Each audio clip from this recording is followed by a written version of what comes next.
Trump administration authorizes covert CIA action in Venezuela.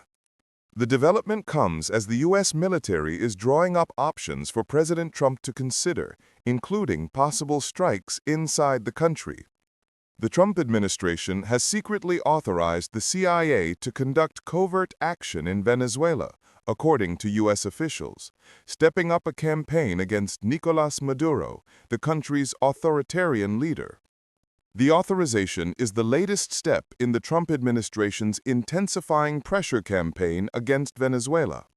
For weeks, the U.S. military has been targeting boats off the Venezuelan coast it says are transporting drugs, killing 27 people. American officials have been clear, privately, that the end goal is to drive Mr. Maduro from power. Mr. Trump acknowledged on Wednesday that he had authorized the covert action and said the United States was considering strikes on Venezuelan territory. "We are certainly looking at land now because we've got the sea very well under control," the president told reporters hours after the New York Times reported the secret authorization. Any strikes on Venezuelan territory would be a significant escalation.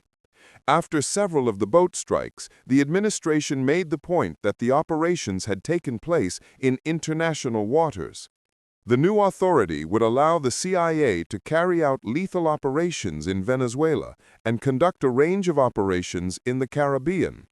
The agency would be able to take covert action against Mr. Maduro or his government either unilaterally or in conjunction with a larger military operation.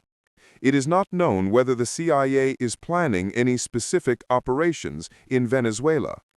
But the development comes as the U.S. military is planning its own possible escalation, drawing up options for President Trump to consider, including strikes inside Venezuela. The scale of the military buildup in the region is substantial. There are currently 10,000 U.S. troops there, most of them at bases in Puerto Rico, but also a contingent of Marines on amphibious assault ships. In all, the Navy has 8 surface warships and a submarine in the Caribbean.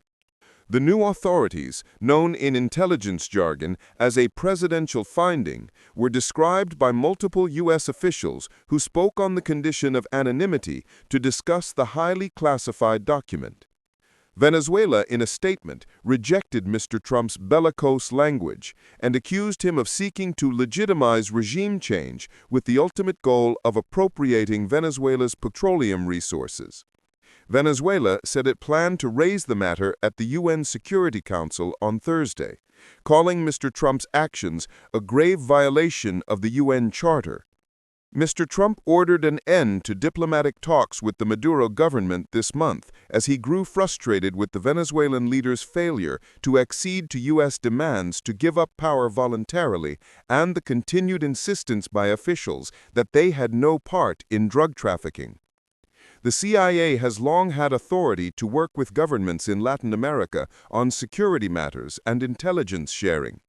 That has allowed the agency to work with Mexican officials to target drug cartels. But those authorizations do not allow the agency to carry out direct lethal operations. The Trump administration's strategy on Venezuela, developed by Secretary of State Marco Rubio with help from John Ratcliffe, the CIA director, aims to oust Mr. Maduro from power. Mr. Ratcliffe has said little about what his agency is doing in Venezuela, but he has promised that the CIA under his leadership would become more aggressive. During his confirmation hearing, Mr. Ratcliffe said he would make the CIA less averse to risk and more willing to conduct covert action when ordered by the president, going places no one else can go and doing things no one else can do.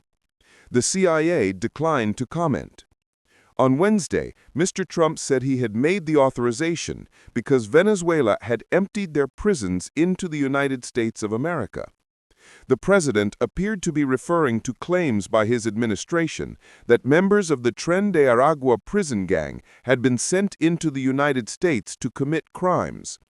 In March, Mr. Trump proclaimed that the gang, which was founded in a Venezuelan prison, was a terrorist organization that was conducting irregular warfare against the United States under the orders of the Maduro government.